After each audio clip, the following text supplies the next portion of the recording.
Oui, ok. Voilà, on a un conseiller qui nous a dit qu'il sera un petit peu en retard, qu'on va commencer, il prendra en cours de route.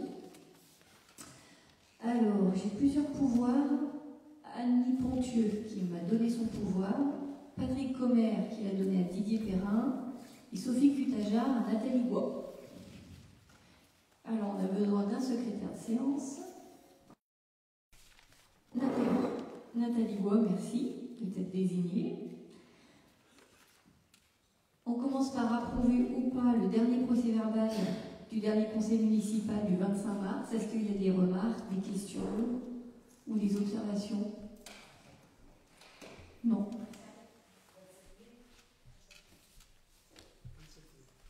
Ah, 27 mai.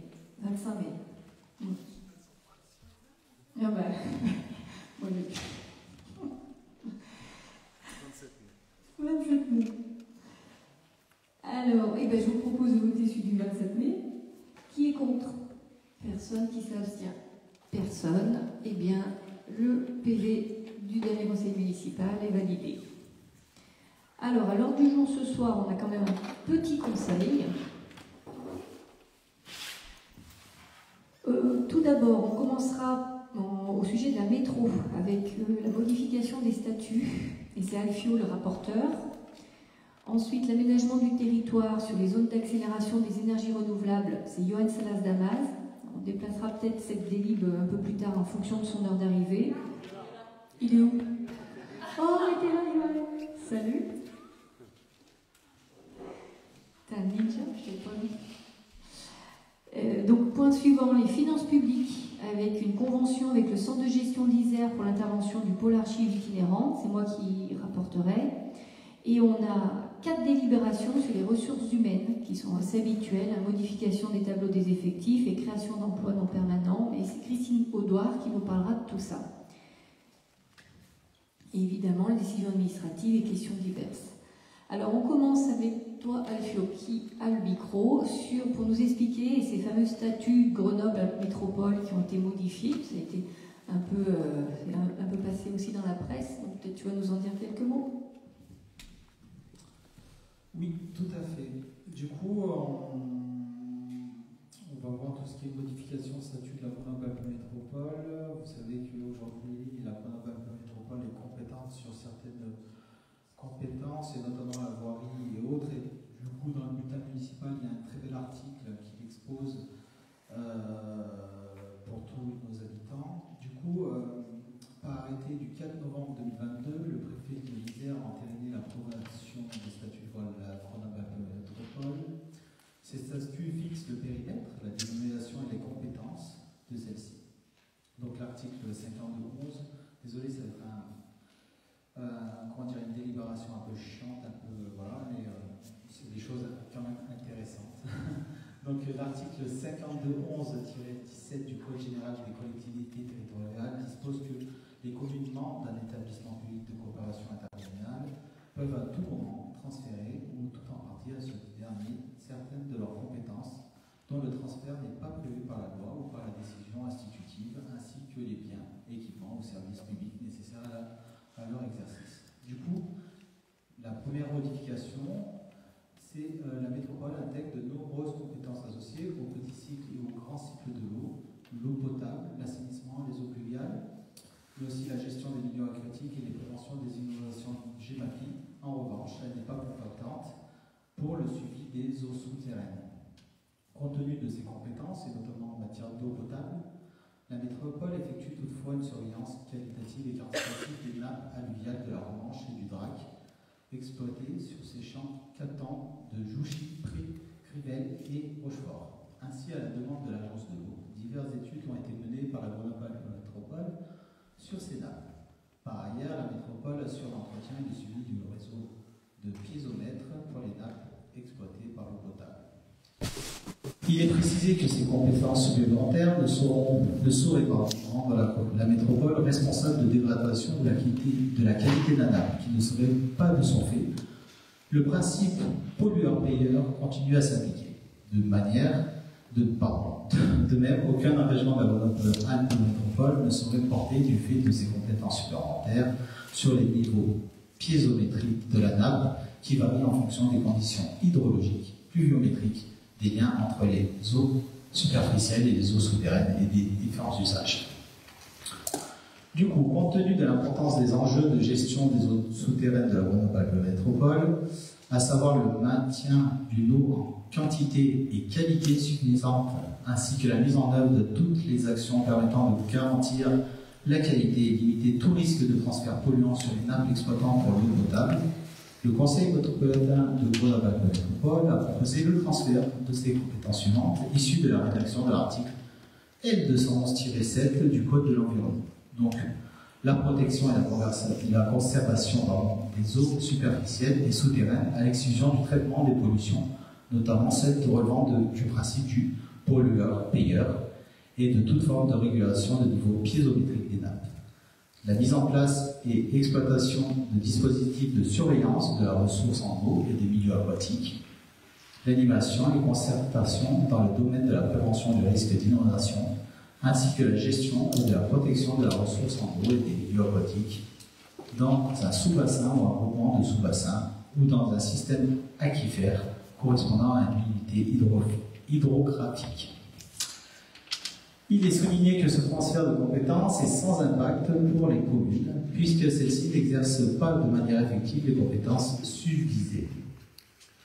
Le déploiement d'actions par la métropole, suite à cette modification statutaire, nécessite une mobilisation forte des industries du territoire et des services de l'État, des REAL-DTT, en charge de l'animation du programme d'action opérationnelle territorialisée, PAOT, pour la nappe FRDG 372. L'engagement de la Grenoble Métropole sur ces actions qui sont d'intérêt public mobilise des financements qui pourraient être apportés par les acteurs publics, agences de l'eau notamment, et privés, et son ampleur sera conditionnelle à l'engagement des actions concernées. Les industriels du territoire seront ainsi sollicités pour financer les actions qui pourraient être déployées sur la métropole au titre de transfert de compétences, conformément au principe du pollueur-payeur, principe juridique et économique régi par l'article L110-1 du Code de l'environnement. Celle-ci, c'est la plus grosse transfert de compétences. Et après, il y a d'autres compétences où la métropole fait déjà des actions, et notamment sur la maison de l'égalité femmes-hommes, qui a été créée en 2005 dans le cadre d'un programme européen PICURA, piloté par la commune d'agglomération et indiquant 6 communes de territoire. Du coup, cette compétence-là va être attribuée à la Grenoble Métropole, comme une autre qui est par ailleurs le projet alimentaire interterritorial PAIT, rassemblant 9 territoires et 3 acteurs socio-professionnels. Les enjeux de ce projet sont les suivants: la préservation et la reconquête du foncier agricole, le maintien des agriculteurs et l'aide à l'installation, le soutien aux grands équipements qui développent les circuits de proximité, l'accompagnement des circuits de proximité, le développement de la part des produits locaux et biologiques dans les cantines scolaires, la mise en cohérence des pratiques agricoles avec les enjeux sanitaires et les protections de l'environnement. Si la métropole est compétente pour mettre en œuvre les actions du PAIT, qui relèvent de ses compétences, lui sont également dévolues l'animation et la coordination du projet. Enfin, une dernière compétence qui va être apportée au statut de la Grenoble Métropole, qui déjà fait les actions, et la compétence du développement et l'animation du réseau métropolitain de lecture publique. Il est proposé qu'elle puisse étendre son action de coordination à l'échelle métropolitaine en matière de projets culturels, de vie étudiante, de sport d'excellence, de fidélisation des pratiques sportives et d'équipements aquatiques. À cet égard, l'analyse juridique et diligente indique que la formulation du projet de modification des statuts ne prive pas les communes de la possibilité d'intervenir en matière de projets culturels et sportifs, ni d'établir des coopérations avec d'autres communes à un niveau inframétropolitain. En revanche, elle peut permettre au Grenoble de créer autour de projets communaux portés par ses communes membres un réseau permettant de les mettre en valeur et d'améliorer la qualité du service rendu à l'échelle métropolitaine. Ces transferts de compétences n'apportent pas de transfert de charges susceptibles d'être déduits de l'attribution de compensation. Donc voilà, donc il est proposé au Conseil d'approuver la modification de statut de la Grenoble-Alpes Métropole par le transfert à la compétence supplémentaire limitée comme suit.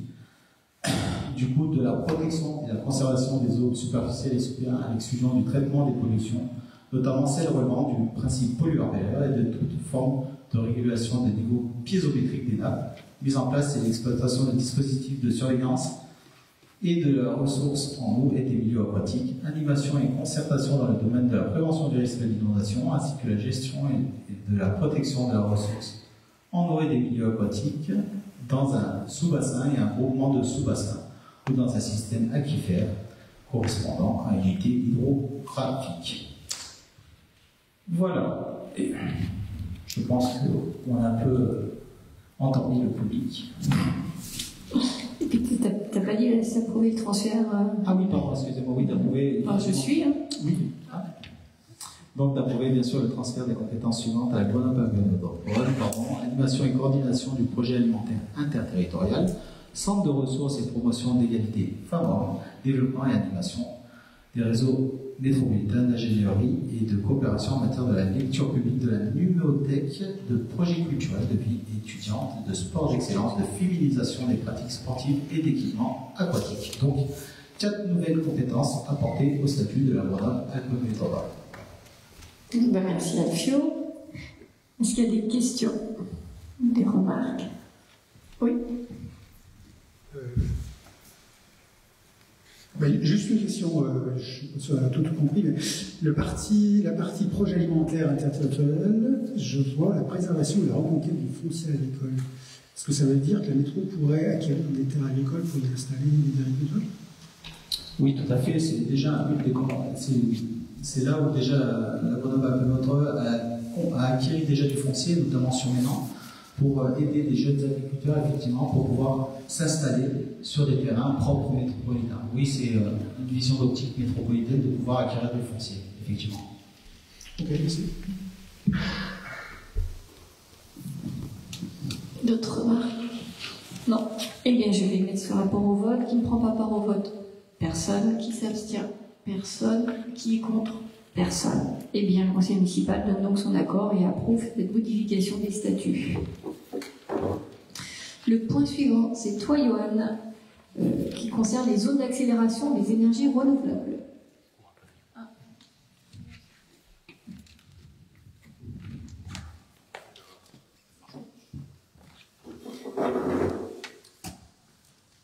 Donc, vu la loi du 10 mars 2023, dite loi relative à l'accélération de la production d'énergie renouvelable, abrégée loi APER, vu la concertation mise en ligne sur le site de la mairie de la collectivité le 15 mars 2024, donc le conseil municipal a choisi moi je vais déjà faire un résumé un petit peu. Donc les zones d'accélération d'énergie renouvelable sont une demande de définir des zones prioritaires pour le développement des énergies renouvelables.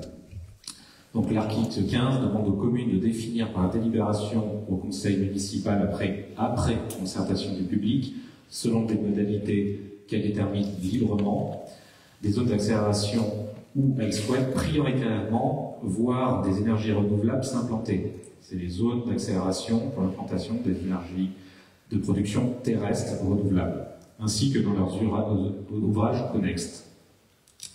Donc la définition de ces ZAENR permet à la commune d'identifier les secteurs où elle souhaite prioritairement voir s'implanter des projets et renforcer l'acceptabilité de ces projets sur le territoire communal. Pour le porteur, cela donne un signal les incitant à implanter leurs projets dans ces zones particulières, dans la mesure où un projet situé en zone, donc en ZAENR, a fait l'objet d'une première consultation et qu'il pourra également bénéficier d'avantages financiers.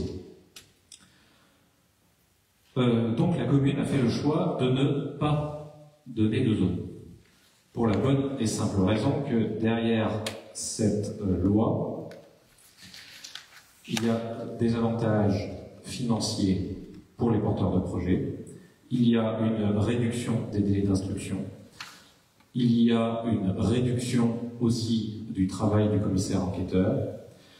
Et sous prétexte qu'il y a une pré-consultation du public en disant ben, sur cette zone-là, on imagine par exemple des panneaux solaires, et ben, le projet va être mieux accepté et on va faire une consultation à la va-vite derrière. Donc en gros, bénéfice pour la commune, 0, bénéfice pour le porteur de projet, un grand bénéfice, que ce soit financier, parce que par exemple, dans cette loi est prévue une compensation financière si jamais la zone implantée ne satisfait pas à la moyenne des productions habituellement dans ce genre de secteur. Donc tout ça avec les frais du contribuable. Sachant que les zones, s'il n'y a pas de zone, les porteurs de projets pourront faire comme jusqu'à maintenant, porter des projets sur des zones ouvertes avec les réglementations habituelles. Donc ça ne va pas limiter le déploiement des énergies renouvelables, ça va limiter un gros avantage financier pour les porteurs de projets sans contrepartie pour la commune. Voilà, c'est pourquoi nous avons fait le choix de ne pas porter de zones particulières d'accélération aux énergies renouvelables.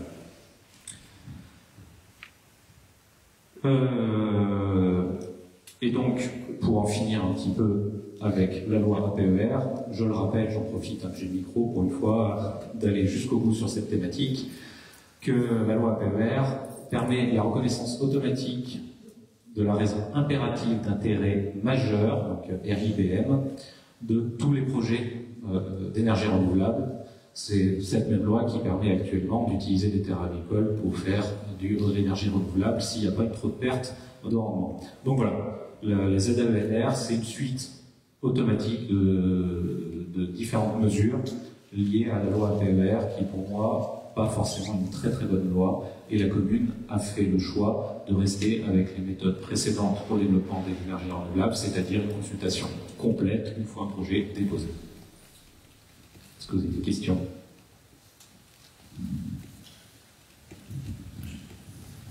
Merci, ouais. C'est très clair. Hein. On a encore l'impression qu'avec sous couvert d'énergie renouvelable, de grands projets, une entourloupe presque obéisse derrière. Donc, on n'y va pas. Juste une demande de précision, je voulais savoir les contributions qu'avaient données les habitants, puisqu'il y avait une concertation préalable sur le site internet. Non, on n'a pas eu le moindre retour, le moindre écho. De toute manière, on le sait bien, c'est pour ça des pré-consultations en amont, ça ne marche jamais. Parce qu'en gros, on va dire, ah ben vous avez prévenu, maintenant vous n'êtes pas content. C'est pas comme ça que ça marche. C'est quand il y a un projet qui s'implante, les gens y voient vraiment là un danger sur la qualité de vie ou un intérêt, et s'y intéressent à ce moment-là. Ça, c'est une vaste fumisterie. C'est comme ça que ça s'appelle. Oui, c'est le dernier conseil municipal avant les vacances et je pense que c'est bien, parce que tout le monde est fatigué. Alors, je mets ce rapport au vote. Qui ne prend pas part au vote? Personne. Qui s'abstient? Personne. Qui est contre? Personne non plus. Eh bien, le conseil municipal donne son accord et de donc ne pas proposer sur le territoire de sa commune des zones d'accélération. Je continue, c'est moi qui présente ce rapport qui concerne la convention avec le centre de gestion de l'Isère pour les archives. Alors c'est une convention qu'on a déjà passée plusieurs fois. Pour rappel, hein, le pôle des archives itinérantes intervient depuis 2018 et ils effectuent un énorme travail sur notre commune. Et vraiment, moi je voulais vraiment leur rendre hommage, entre guillemets. C'est un travail titanesque. Et on a des petites photos, si on peut vous montrer. Quand on arrive, je me dis, mais mon Dieu, quand ils arrivent sur... Ça c'est après, ça. Waouh, ah, c'est beau. Ah, ça c'est avant. Et je me dis, oh là là, quand ils trouvent ça, ils vont se dire, mais par où je commence? Eh ben, ils sont incroyables, quoi. Voilà, donc c'est pas terminé. C'est pas terminé. Depuis plusieurs années qu'ils sont sur le pont, là. Donc, il est proposé une nouvelle intervention de 21 jours sur 2025, et sachant aussi qu'il forme plusieurs agents Il faut que du coup, il y ait maintenant un tri régulier qui soit fait et qu'on ne se retrouve pas à intenser ça. Donc pour ces 21 jours, incluant un temps de formation pour les 2 agents qui auront donc la charge des archives par la suite, le montant est de 6 942 €. Et cette intervention devrait permettre à la commune de se remettre complètement à jour dans le domaine de l'archivage après des années de remise à niveau. Donc je vous propose de m'autoriser à signer la convention. Est-ce que vous avez des demandes, des questions, des commentaires? Non? Alors je mets ce rapport au vote. Qui ne prend pas part au vote? Personne. Qui s'abstient? Personne. Qui est contre? Personne. Eh bien, le conseil municipal donne son accord pour cette délibération. Alors, Christine, tu vas prendre le micro. Tu as 4 délibérations. Modification du tableau des effectifs et création d'emplois non permanents. Mais voilà, je te laisse les décrire. Oui, alors on va commencer par 2 modifications du tableau des effectifs. Donc, une première pour une création d'emplois permanents d'adjoints techniques. Donc, conformément à l'article 34 de la loi du 26 janvier 1984, il appartient au conseil municipal de fixer l'effectif des emplois à temps complet et non complet nécessaires au fonctionnement des services. Donc, pour permettre le bon fonctionnement du service entretien, il convient de créer 2 postes permanents d'adjoints techniques à temps non complet. Donc, je vous propose la création d'emplois à compter du 28 août 2024, donc un poste d'adjoint technique de catégorie C à temps non complet de 6h55 hebdomadaires, et un poste d'adjoint technique de catégorie C à temps non complet de 6h18 hebdomadaires. En cas de recherche infructueuse de candidats statutaires et pour les besoins de continuité du service, cet emploi pourrait être pourvu par un agent contractuel de droit public pour faire face à une vacance temporaire d'emploi dans l'attente d'un recrutement d'un fonctionnaire. Le contrat sera alors conclu pour une durée déterminée d'1 an. Il pourra être prolongé dans la limite d'une durée totale de 2 ans lorsque la procédure de recrutement d'un fonctionnaire n'aura pu aboutir au terme de la première année. Donc les crédits pour ces emplois sont inscrits au budget communal 2024. Merci Christine. Y a-t-il des questions? Je mets au vote. Qui ne prend pas part au vote? Personne. Qui s'abstient? Personne. Qui est contre? Personne. Allez, l'accord est donné du conseil municipal. Donc la deuxième modification du tableau des effectifs concerne des emplois permanents de l'adjoint d'animation. Donc pour permettre le bon fonctionnement du service enfance-jeunesse et remplir les obligations légales d'encadrement des temps périscolaires, il convient de créer des postes permanents d'adjoint d'animation à temps non complet. Donc je vous propose la création de 4 postes à compter du 28 août 2024. Donc tous des postes d'adjoint d'animation de catégorie C à temps non complet. Un premier poste pour 11h43 hebdomadaires, ensuite 2 postes d'adjoints, toujours d'animation de catégorie C à temps non complet de 10h45 hebdomadaires, un poste d'adjoint d'animation de catégorie C à temps non complet de 9h36 hebdomadaires et un poste d'adjoint d'animation de catégorie C à temps non complet de 4h03 hebdomadaires. De même, en cas de recherche infructueuse de candidats statutaires et pour les besoins de continuité du service, cet emploi pourra être pourvu par un agent contractuel de droit public dans les mêmes conditions que précédemment. Donc, pareil, les crédits de ces emplois sont inscrits au budget communal 2024. Merci Christine. Des questions? Non. Alors, je mets au vote. Qui ne prend pas part au vote? Personne. Qui s'abstient? Personne. Qui est contre? Personne. Eh bien, le conseil municipal donne son accord et on continue. Donc là, maintenant, il s'agit de création d'emplois non permanents pour faire face à un accroissement temporaire d'activité. Donc le premier poste, c'est un poste d'adjoint technique. Donc, vu le Code général de la fonction publique et notamment l'article L 232-23-1, il est nécessaire de recruter un agent contractuel pour faire face à un besoin lié à un accroissement d'activité, à savoir pour assurer le service de restauration scolaire. Je ne suis peut-être pas pris dans mon ordre aussi. Non, oui.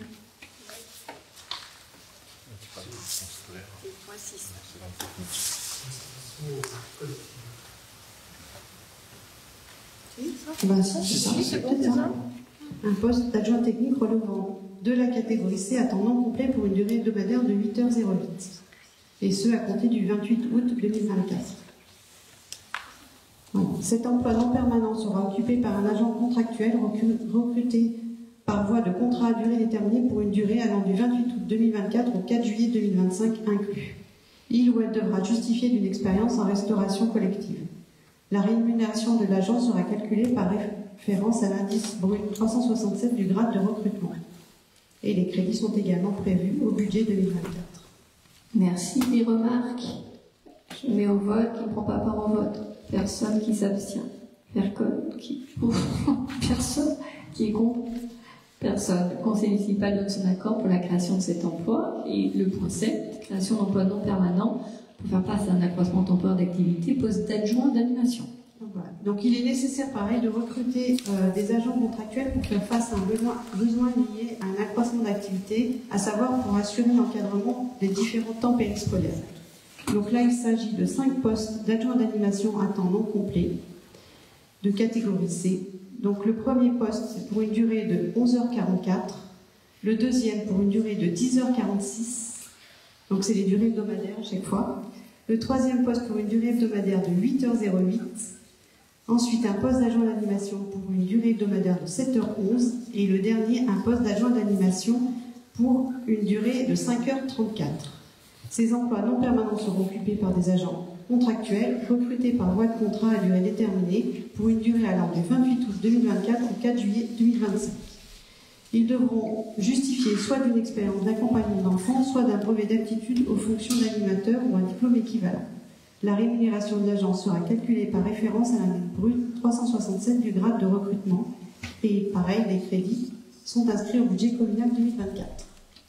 Merci Christine. Et oui, effectivement, si c'est des délits qu'on repasse un peu tous les ans pour la gestion du périscolaire de la cantine. Et c'est fabuleux, hein, le monde de la collectivité. Le poste, 7h11, 5h34. Bref. Y a-t-il des questions? Non? J'ai la voix qui parle. Qui ne prend pas part au vote? Personne qui s'abstient. Personne qui est contre. Personne pour avoir des conseils municipal donne son accord. C'est la fin. Ok, donc on a fait tous les points. Je devais vous parler d'une décision administrative, la convention de prêt à usage de terrain avec Orange pour la pose d'un panneau d'affichage. C'est, vous savez, quand vous repartez route de la Vanne, la petite maisonnette carrée là, qui appartient à Orange. Donc ils nous ont autorisé de mettre un nouveau panneau d'affichage pour mettre toutes les coms. Parce qu'avant il y avait un petit panneau sur le feu, bon ça c'est pas réglementaire. Et c'est vrai que cette place-là, elle est pas mal. C'est quand même pas mal de voitures qui passent par là. Voilà. Et donc, on passe aux questions diverses côté élu.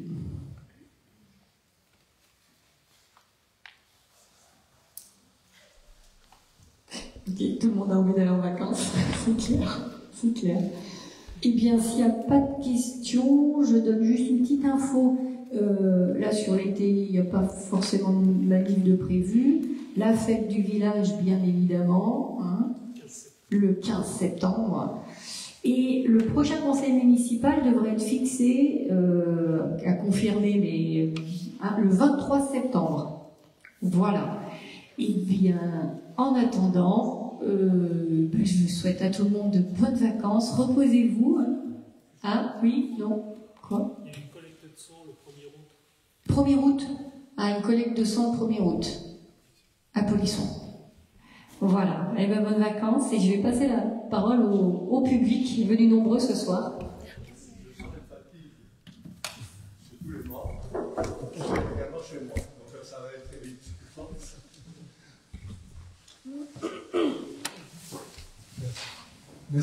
Merci. Oui, je voudrais vous soumettre à une petite réflexion des derniers événements qui sont passés il y a une semaine à peu près. Réflexion sur les événements communaux qui échappent à toute action constructrice, voire se multiplier en créant un sentiment général d'insécurité et d'impuissance. Après la journée de la sculpture sur le parvis des écoles, il a été décidé de laisser la chèvre et le dragon, c'était ça, jusqu'à la fermeture de l'école. Malheureusement, dans la nuit du lundi 1er juillet, a eu lieu un acte de vandalisme, à savoir la chèvre renversée avec la tête fracassée, et tout un côté abîmé, s'en suivit le lendemain un œil du dragon percé. Aussi, devant ces dégradations et pour éviter le pire, nous avons décidé de repatrier l'ensemble de ces sculptures. Je crois savoir que notre policière municipale a fait faire immédiatement un constat par la gendarmerie de sa stage et que le créateur a déposé plainte. Si tout le monde apparaît au plus pressé et accomplit correctement son travail sur la forme, sur le fond, les auteurs des dégradations n'ayant pas été retrouvés, aucune sanction, aucune action de reconstruction n'a pu être engagée. À leur encontre, faute d'identification précise. S'installe alors un sentiment d'impunité chez les auteurs des méfaits et de profonde déception chez les organisateurs. Voici ma question posée à chaque élu. Sans identification, pas de réparation, pas d'éducation. Or, si nous voulons identifier réellement les auteurs de tels actes avec plus de chances possible, il semble indispensable de mettre en place sur les lieux publics tels l'école, le gymnase, le mini-stade, une caméra qui puisse identifier enfin les inconnus de telles incivilités.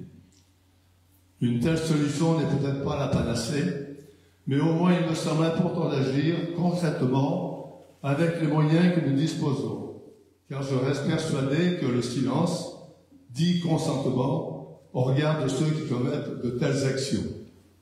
Voilà, j'aimerais que vous puissiez réfléchir et prendre une décision à ce sujet au prochain conseil municipal, parce que je pense que vous êtes tout le monde un peu fatigué. Voilà. Merci Gilbert. Alors, moi je peux dire quelques mots, puis je ne sais pas qui du groupe voudra aussi en dire quelque chose, mais la question de caméras de vidéosurveillance sur les lieux publics, c'est vrai qu'il y a un débat qu'on a un peu régulièrement au sein du Conseil, pour plein de raisons. Après, il faut quand même relativiser, c'est qu'on est quand même sur des dégradations.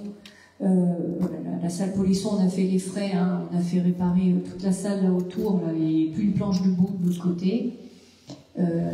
Bon, après on sait quand même que c'est des très jeunes qui, voilà, bon, on n'a pas les identités, mais on sait que c'est quand même des gamins. Qu'est-ce que ça veut dire aussi sur notre époque, notre société, sur notre mouvement? Bon, je crois qu'on peut raisonnablement pas parler de haute délinquance à Noyaret. Hein. Je peux vous on va certainement sur le prochain DM mettre un petit point sur justement les notions de sécurité. On est plutôt dans le bien vivre à Noyaret. Il y a très peu d'infractions. Alors c'est toujours de trop, hein, de toute façon. Mais c'est vrai que l'essentiel, c'est quand même des gens qui roulent un peu trop vite, des crottes de chiens, et puis ce genre de bêtises-là. Ouais. C'est vrai que j'aimerais bien, comme toi Gilbert, que les adultes reprennent un peu plus de place, parfois, au niveau éducatif. Qui veut rebondir aussi du groupe sur le sujet?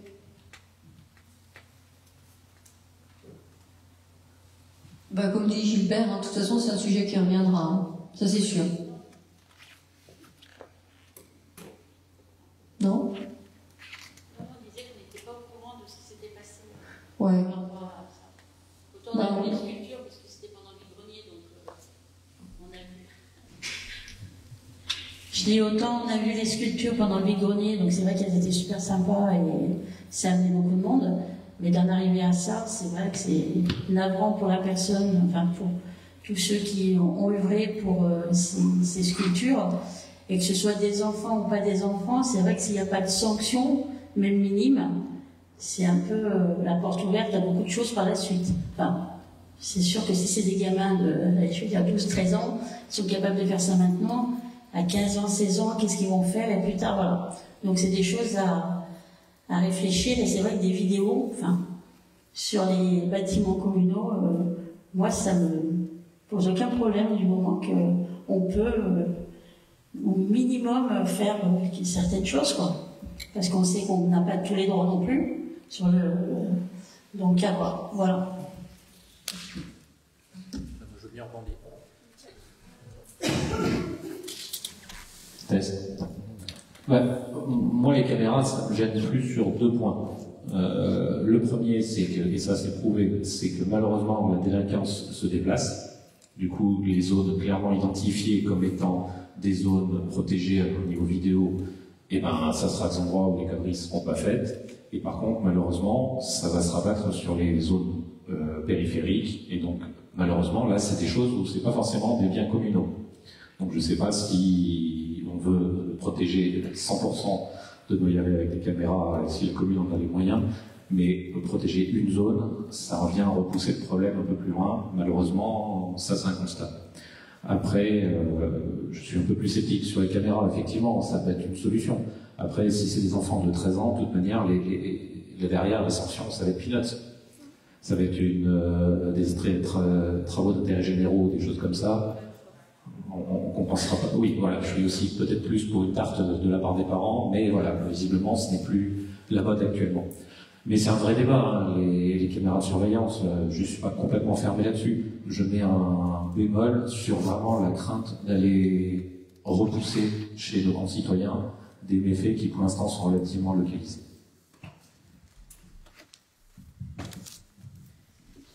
D'autres interventions? Non. Bon, ben voilà, ben c'est un débat qui se mènera et qui se mènera avec la population, parce que ce genre de sujet, ça doit être que mené le plus collectivement possible. Je crois qu'on n'a pas fini, parce que je sentais bien qu'on veut éviter ce problème. Mais moi, je trouve qu'il faut de temps en temps travailler avec la technique. Il faut travailler. Si un jour l'intelligence artificielle nous propose quelque chose de mieux, eh bien, mettons-le en place. Parce que ce qui me semble important, c'est la sanction qu'on veut donner aux jeunes. Parce qu'actuellement, les jeunes, ce sont les jeunes ou les plus âgés. Parce qu'on parle de jeunes de 13 ans actuellement, mais moi j'en connais de 16 ans, j'en connais de 18 ans, qui font des choses pas toujours très intéressantes. Et ça commence justement à 13 ans. C'est-à-dire que si on peut avoir ces jeunes et leur dire exactement qu'on peut les aider et que ça c'est pas la bonne voie, et qu'il y a un système de réparation à mettre en place, eh ben, je crois que les adultes, toute la collectivité, fait un pas en avant. Et pour l'instant, je m'aperçois qu'en fait, par une peur, je conçois très bien, mais on se défile. On se défile dans nos responsabilités vis-à-vis des jeunes, c'est tout. Après, on se plaindra en gros que les choses augmentent. Et bien, les choses ne peuvent qu'augmenter à mon avis, c'est tout. Voilà. Alors, je conçois que tout le monde a une idée différente, bien sûr, que moi, et je respecte l'idée de tout le monde, de chacun, bien sûr. Mais ça demande une réflexion peut-être plus approfondie. Voilà. Oui, ou d'autres moyens avec une caméra. Moi, je suis tout à fait d'accord que c'est quelque chose qui doit être réfléchi, débattu. On ne peut pas bêtement dire oui, non, enfin non, il faut vraiment argumenter le sujet. C'est un sujet assez complexe qui engage financièrement la collectivité. Hein. C'est loin d'être donné, les caméras. Bon, voilà. Bon, on part en vacances ou pas? Allez, bonnes vacances à 6 ans, c'est fini.